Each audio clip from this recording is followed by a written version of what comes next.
next Cologne.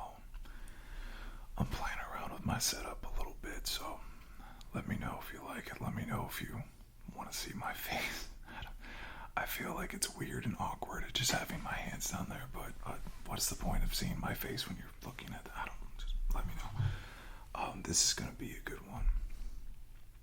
This is going to be an exciting cologne, and I'm really excited for it. It's going to be Brioni Eau de Parfum Intense, and it's such a momentous occasion that I even brought out my Brioni as well. So, if you can see there, which of course you probably can't, Brioni. So, Brioni is a menswear, not just menswear, it's a luxury fashion. And people don't really understand that. I think a lot in the fragrance world, they see these designers who are known for their work and other things. For instance, Tom Ford comes to mind, and Hermenegildo Zegna comes to mind as well. And they just see these things and they think that they're just fragrances, and Brioni is actually one of the best menswear and suit clothiers and tailor company in the world, in my opinion. If you've seen my other videos and you've seen me wearing a suit, chances are it's a Brioni. Brioni started in the 1950s, I think in the 1950s, and it's a very expensive luxury brand now. Why? Because people pay that, and as long as people are going to pay it, people like Brioni are going to sell it for a high ticket. So stars wear it. In the late 1900s, Brioni was sold at a place called Delici's up in New York City, which was a big hotspot for mafia and the wise guys, as they called them. And John Gotti, who is probably one of the biggest gangsters worldwide ever to have lived, he always rocked Brionis and the double button, double-breasted, I forgot how to speak for a second, double-breasted, crazy suits. But that's a story for another day. If you want to hear that, make sure you like this and sub. The suits videos are coming soon. This is Brioni Eau de Parfum Intense. Brioni Eau de Parfum was released in 2021. I got the information right here. The Eau de Parfum Intense was released in the same year. So they released both of them basically at the same time, from what I understand. The perfumers of this fragrance, Karine Vinchon Spener, from what I can tell, she has 35 fragrance listed, hasn't done, is still very new in her career, and she was brought on for the intense version. The original version was Michael Almeyric, and he is probably best known for creating the original Burberry for him. The original Eau de Parfum was ozonic notes, and if you want to know what that is, it's a really weird convoluted way of saying oceanic, salty, beachy, green apple, pink pepper, violet, ambroxan, which is woody fragrance, cedar, musk, and tonka. And I didn't separate that from the top notes, excuse me. So the top notes, ozonic, green apple, pink pepper, middle, violet, ambroxan, and base, cedar, musk, and tonka. Now, the intense version's a little bit different. The top notes, instead of ozonic, it is Italian tangerine, Calabrian bergamot, and pink pepper. The middle notes, green apple, patchouli, and saffron. And the base notes are agarwood or oud, ambroxan, and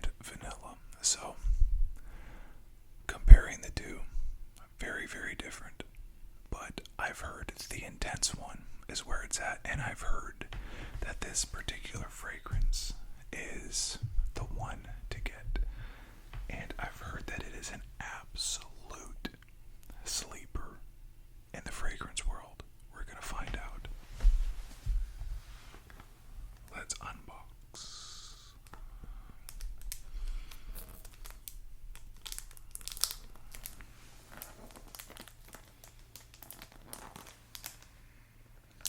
Maybe. Maybe not.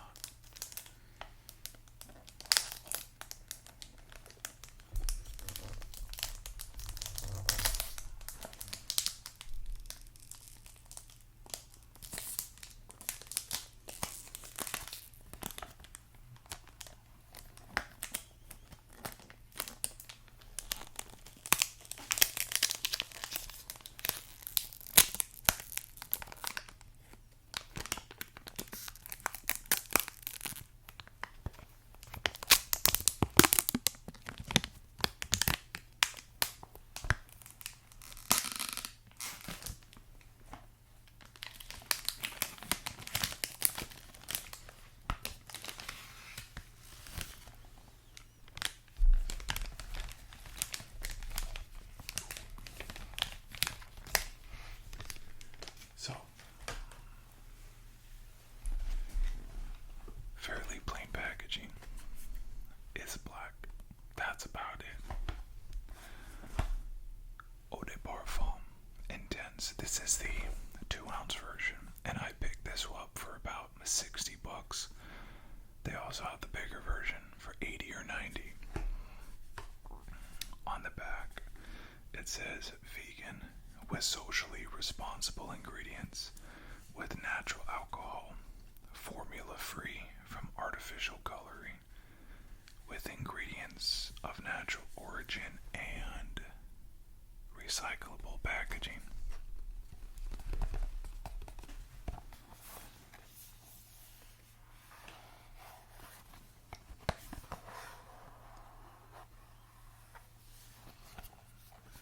The bottom, lots of fun stuff. I'm sure that's batch number.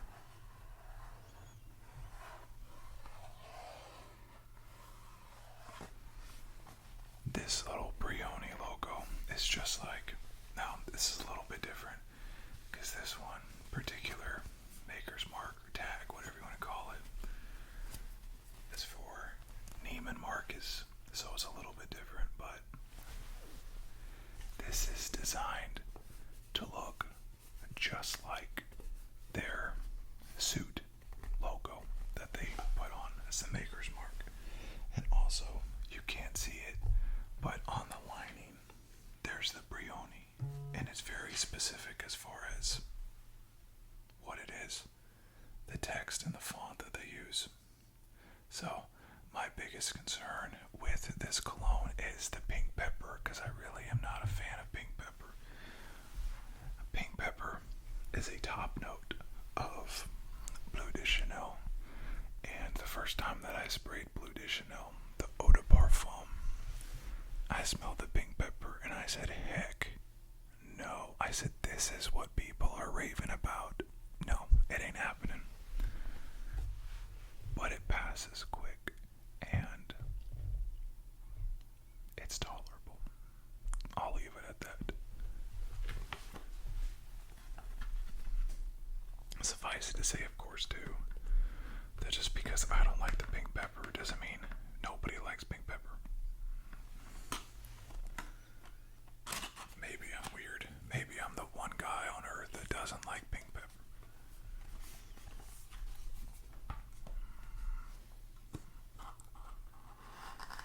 And oh my goodness, it looks just like every other cologne. I mean, there's nothing real that special about this boxing, but if you've seen any of my other videos, I am a sucker for cool packaging, but it's not a deal breaker. I'm not buying things for the packaging.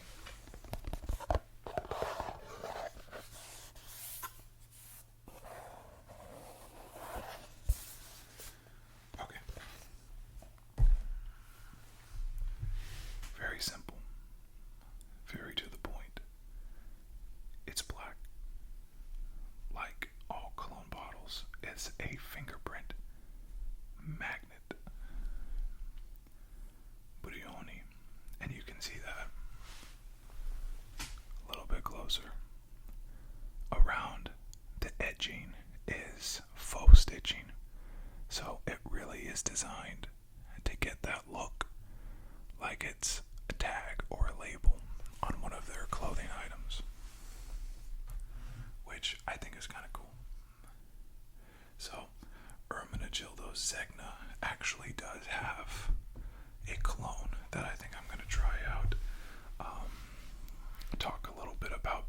as well. United States presidents, up until Obama, all of the presidents usually wore two different makers. And it was, oh, it's magnetic. That's kind of cool. Hickey Freeman. Yikes, might have been a little loud.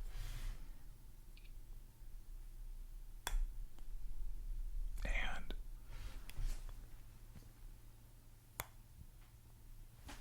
it's really magnetic. Oh my goodness. Hickey Freeman and Brooks Brothers.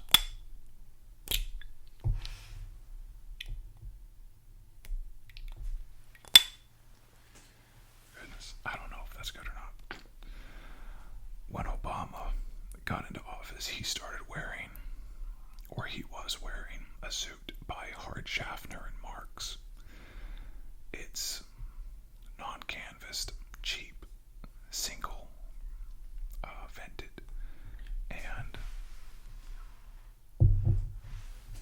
he quickly changed when he got into office to Ermenegildo Zegna, supposedly, and kept with the Italian trends.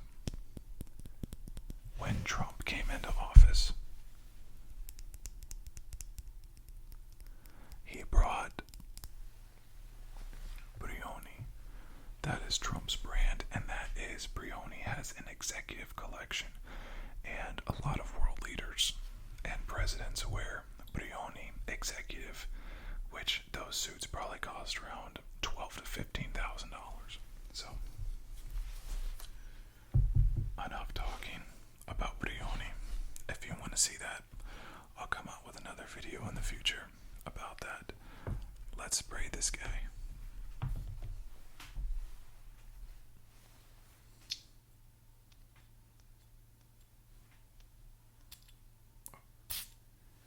Cool.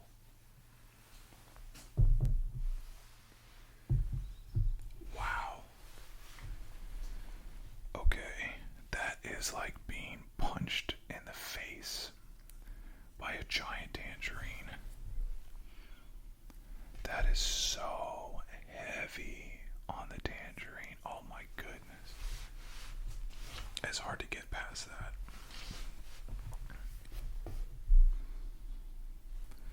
Okay, now I'm getting the bergamot a little bit, and the pink pepper, luckily, is not really present here. Now that it's settling down, I'm getting something that's much more floral. I'm getting the saffron, 100% saffron. A little bit of the patchouli. I can definitely get the apple a little bit, but the tangerine is still front and center. The tangerine and the citrus of the apple kind of blend together. The oud is a welcome to it. It's an interesting combination. And I don't know if I'm just not getting it yet, or if the ambroxan really is not that present. But the ambroxan and the vanilla I'm not getting at all. The ambroxan is really just a combination of woody scents. And I'm not getting woodiness at all right now. I'm still getting so overloaded with the tangerine. It's so heavy on the citrus and the tangerine. So heavy.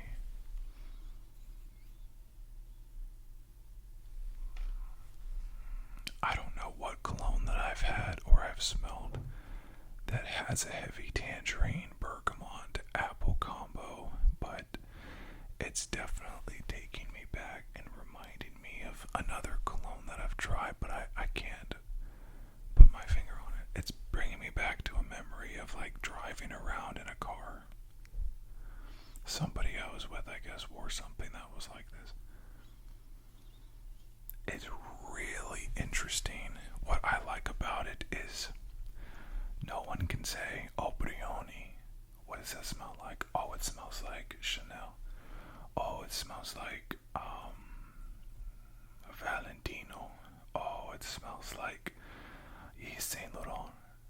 This smells like Brioni. I mean, tangerine is such a heavily underutilized. It's very uncommon, I think. This is the first tangerine fragrance I've ever had. It's very nice, actually. It's really nice. It's very mature. I'm getting a little bit of the Ambroxan now. I'm getting a little bit of the muskiness and the woodiness. The original that had the tonka bean in it, and I think it also had the amber wood. I can't remember what I said, but it was probably a little woodier than this. Gosh, that is really, really nice. Wow. It makes sense. The maker of this, who made Burberry, is a very similar effect, not a fragrance, doesn't smell the same, but very similar effect. Kind of a in-your-face, overly sweet, fruity scent. And I'm really impressed. Now, this isn't a super cheap cologne, so it's not like you get this for 20 or 30 bucks. This is $80, $90, you know.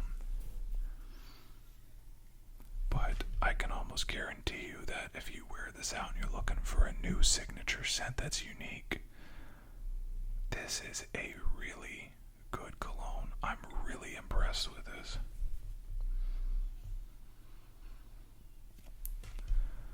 Wow. Overall, I'm going to say if one is an orange and 10 is the blue Teletubby, this cologne is a solid red Power Ranger, I think, which is very good. I'm gonna say 9 out of 10, which I think is the highest that I've rated a cologne so far. And these are all blind tests, you know, so maybe just the shock factor. Maybe I'll wear it a little bit more and it won't be as good once I know what's coming, but this is phenomenal. Now, they say the number one cardinal sin in fragrance buying is you don't tell everybody the fragrance you're wearing, because then they go out buy it and now you're not unique. But I like to give credit where credit's due, and I think that if you're looking at dropping 80, 90 bucks on a cologne, this is a great option. I'd get the Intense without trying the Eau de Parfum. I don't know about the Eau de Parfum. I know about this, and I can recommend it. So, thank you, everybody. Make sure that you like this video. It helps me out a lot. And sub if you like to see these videos, the suit videos, fashion videos, more of them coming your way. Thank you, everybody. If you're still awake, thank you for being with me. If you're still asleep, or if you are asleep, I hope you have a great one.